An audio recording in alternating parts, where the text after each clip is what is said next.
यहाँ पे आप सभी के लिए 24 नंबर का वीडियो मैं लेकर आ चुका हूँ और आप सभी एएनएम के कैंडिडेट हैं। तो आपको मैंने कल जो है क्यूज दिया था। आप लोग कमेंट करके बताइए कि कल के क्यूज में 30 क्वेश्चन में आप कितना सही कर पाए थे। कमेंट करके ज़रूर बताएं। चलिए आज के नेक्स्ट वीडियो को शुरू करते हैं। शरीर के सबसे लंबी हड्डी फीमर जांघ का। मानव शरीर में सबसे बड़ी ग्रंथि लीवर यकृत जिसे बोलते हैं।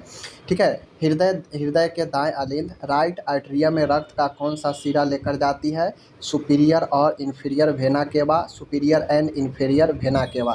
राइट आर्टरिया में सिरा मतलब होता है भेन, जो ब्लड अशुद्ध ब्लड को पहुंचाता है हार्ट तक। तो वह किसके द्वारा लेकर जाता है? सुपीरियर और इन्फीरियर वेना केवा के द्वारा हृदय में ब्लड जाता है, जो कि अशुद्ध होता है। ठीक है। किस हार्मोन को लरो और भागो फाइट एंड फ्लाइट हार्मोन कहलाता है? लरो और भागो एड्रिनल ग्लैंड को। ठीक है। लार में कौन सा एंजाइम होता है जो कार्बोहाइड्रेट के पाचन में मदद करता है? वो होता है टाइलिन। कौन सा? टाइलिन, याद रखिएगा। ठीक है। मूत्र का पीला रंग जो होता है किस पिगमेंट के कारण होता है? तो यूरोक्रोम के कारण मूत्र का रंग पीला होता है।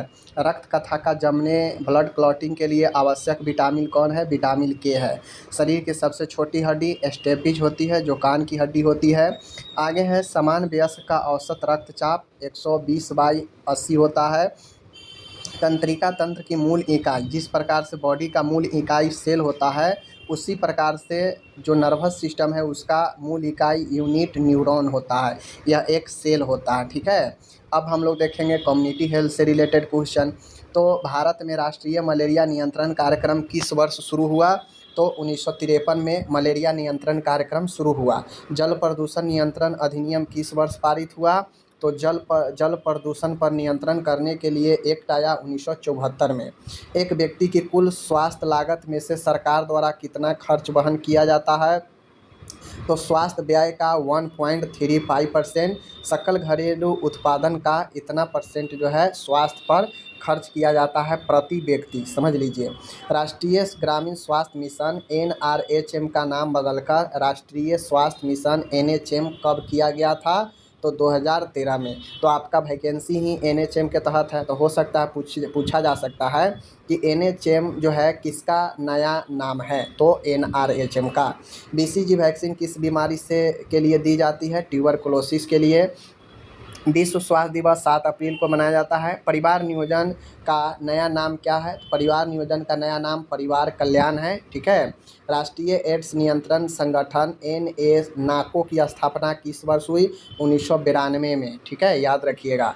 एम्स का पूरा नाम क्या है? एम्स का पूरा नाम है A for all, I for India, I for institute of, M for medical, S for science. यह एम्स का पूरा नाम है।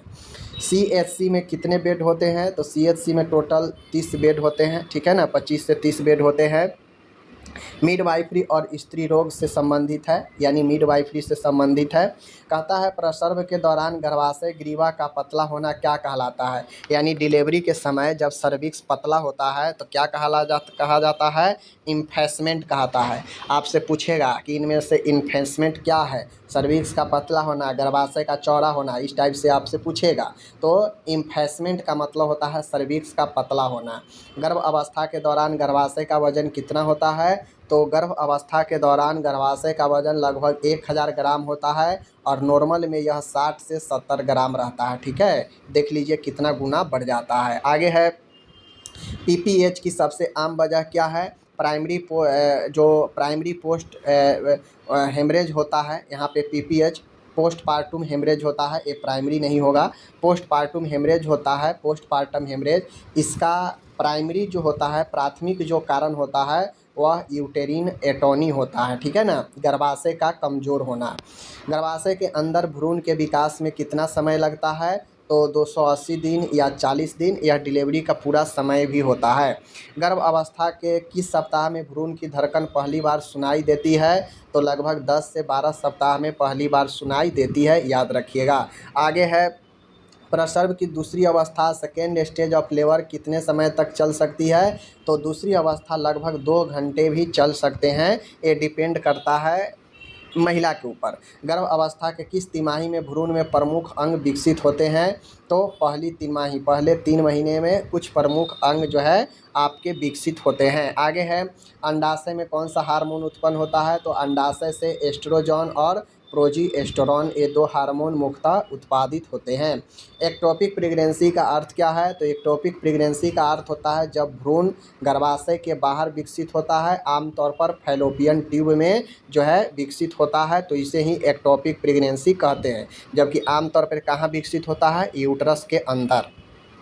नवजात शिशु के जन्म के बाद अम्बिलिकल कॉर्ड को कब काटना चाहिए, तो जब नाल में धड़कन बंद हो जाए तो काट देना चाहिए।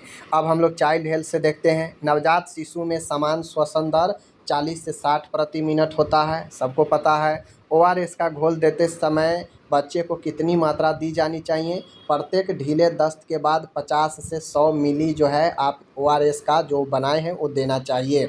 एक शिशु जन्म के समय कितना वजन का होता है, तो लगभग कई बार बता चुके हैं। आगे है बच्चे में विटामिन डी की कमी से कौन सा रोग होता है, तो विटामिन डी की कमी से जो रोग होता है वो अपन होता है रिकेट्स होता है, समझ रहे हैं। नवजात शिशु में अपगार स्कोर क्या मापता है, तो जन्म के बाद बच्चे की शारीरिक स्थिति को जो है आकलन करता है। पोलियो का टीका किस मार्ग से दे सकते हैं, तो एक होता है आईपीवी और एक होता है ओपीवी, ओरल रूट से, ठीक है। आगे है एक स्वस्थ शिशु जब तक अपनी गर्दन को नियंत्रित कर सकता है, तो अभी लगभग जो है आपको 4 से 6 महीने में जैसे जैसे प्रतिबद्ध ख़त्म होते जाता है वैसे वैसे जो है बच्चा अपने गर्दन पर कंट्रोल करते जाता है। खसरा का टीका किस उम्र में दिया जाता है, 9वें महीने में। जन्म के समय बच्चे को किस टीके की खुराक दी जाती है, तो सबको पता है बीसीजी, ओपीवी, हेपेटाइटिस बी, ये 3 प्रमुख होता है। बच्चे में दस्त के कारण सबसे आम मृत्यु का कारण क्या है, तो डिहाइड्रेशन। ज़्यादा दस्त होने से बच्चे में जल की कमी हो जाती है और फिर मृत्यु का कारण बनता है। पोषण का पूरा नाम क्या है, तो पोषण का पूरा नाम है नेशनल न्यूट्रिशनल मिशन, राष्ट्रीय पोषण मिशन, यह आपका पूरा नाम है। आगे है विश्व कुष्ठ रोग दिवस कब मनाया जाता है, तो वर्ल्ड कुष्ठ रोग दिवस जनवरी के अंतिम रविवार को मनाया जाता है। भारत में राष्ट्रीय परिवार नियोजन कार्यक्रम कब शुरू हुआ, 1952 में। स्वास्थ्य शिक्षा का मुख्य उद्देश्य क्या है, तो स्वास्थ्य शिक्षा का मुख्य उद्देश्य है कि लोगों के स्वास्थ्य से संबंधित जीवन शैली अपनाने के लिए प्रोत्साहित करना, लोगों में जो है अवेयरनेस फैलाना, ठीक है। आशा कार्यकर्ता को किस समुदाय के लिए प्रशिक्षित किया जाता है, तो ग्रामीण समुदाय के लिए प्रशिक्षित किया जाता है। आगे है आहार और पोषण से संबंधित। आयोडीन की कमी से कौन सा रोग होता है, घेघा रोग होता है। विटामिन सी की सबसे अच्छा स्रोत खट्टे फल जैसे आंवला, संतरा, नींबू। प्रोटीन की कमी से बच्चों में कौन सा रोग होता है, क्वास्कियोर रोग होता है। आगे जब मैं बढ़ता हूँ तो एक गर्भवती महिला को रोजाना कितनी कैलोरी आवश्यकता होती है, तो प्रेगनेंसी टाइम में 2200 से लेकर 2500 के बीच में एक गर्भवती महिला को चाहिए, ठीक है। और अगर लैक्टेशनल के बारे में पूछेगा तो यही जो है आपको 25 से 2700 कैलोरी हो जाएगा, ठीक है। कौन सा विटामिन सूर्य के प्रकाश से प्राप्त होता है, तो विटामिन डी, सबको पता है। एनीमिया किसकी कमी से होती है, आयरन की कमी से। शिशु को माँ का दूध कब तक देना चाहिए, कम से कम 6 महीने तक देना चाहिए। आगे है वयस्कों में प्रतिदिन कितना पानी लीटर चाहिए, 2 से 3 लीटर, 8 से 10 गिलास प्रतिदिन चाहिए ही।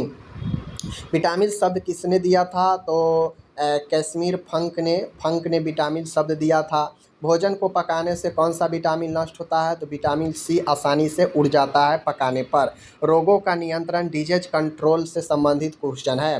हैजा किस बैक्टीरिया से होता है, तो हैजा जो जीवाणु से होता है वह विब्रियो कैलोरा से होता है।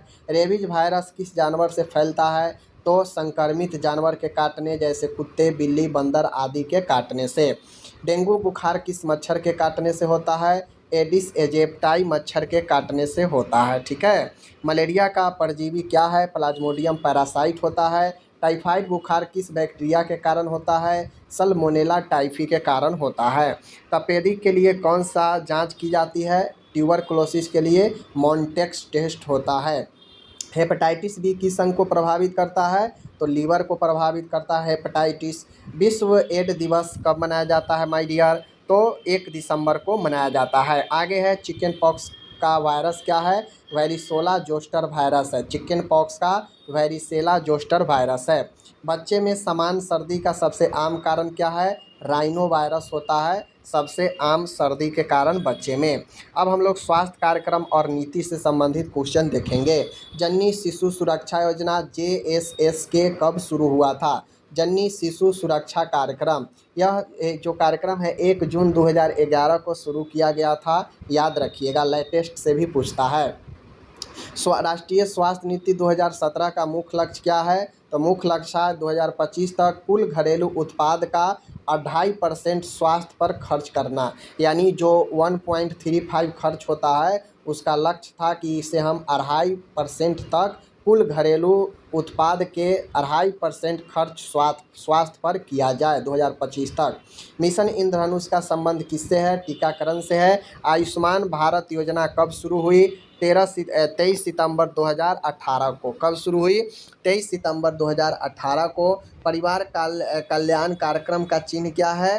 तो लाल त्रिकोण। परिवार कल्याण कार्यक्रम का जो चिन्ह है लाल त्रिकोण है, इसको ध्यान में रखिएगा। आगे है फर्स्ट एड से रिलेटेड है। CPR कार्डियो पल्मोनरी रिससिटेशन कहलाता है। कब दिया जाता है? जब किसी व्यक्ति का दिल का धड़कन बंद हो जाए, श्वसन बंद हो जाए अचानक से, तो CPR देते हैं। जले हुए घाव पर क्या नहीं लगाना चाहिए? तेल या मक्खन नहीं लगाना चाहिए जले हुए घाव पर। सांप काटने से सबसे पहले क्या करना चाहिए? तो सबसे पहले शांत रहे, धैर्य रहे और प्रभावित क्षेत्र को स्थिर रखे। ठीक है। मोच स्प्रेन आने पर प्राथमिक चिकित्सा का सिद्धांत क्या है? तो प्राथमिक चिकित्सा में राइस का फॉलो कीजिए। स्प्रेन में राइस मतलब R मतलब रेस्ट, I मतलब आइस का पैक लगाएं, कंप्रेशन, ठीक है, और एलिवेशन। तो ये मोच का जो है 4 महत्वपूर्ण जो है ये आपका सिद्धांत है। एक बेहोश व्यक्ति को किस स्थिति में लेटना चाहिए? रिकवरी पोजीशन में लेटना चाहिए। ठीक है। आगे है प्रशासन और प्रबंध, एडमिनिस्ट्रेशन और मैनेजमेंट से क्वेश्चन भी पूछे जा सकते हैं। जैसे स्वास्थ्य विभाग में ANM की मुख्य भूमिका क्या है? समुदाय स्तर पर स्वास्थ्य सेवा प्रदान करना, यही भूमिका है। सब सेंटर में जनसंख्या के आधार पर कितने लोग होते हैं? तो मैदानी क्षेत्र में 5000, पहाड़ी क्षेत्र में 3000।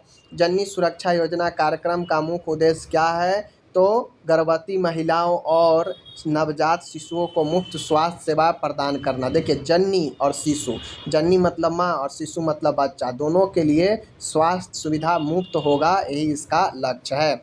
आगे है राष्ट्रीय ग्रामीण स्वास्थ्य मिशन NRHM के अंतर्गत कौन सी सामुदायिक कार्यकर्ता कार्य करती है? तो वह आशा होती है। ठीक है। ICDS का पूरा नाम है इंटीग्रेटेड चाइल्ड डेवलपमेंट स्कीम। ठीक है, स्कीम या सर्विस ICDS का पूरा नाम होता है।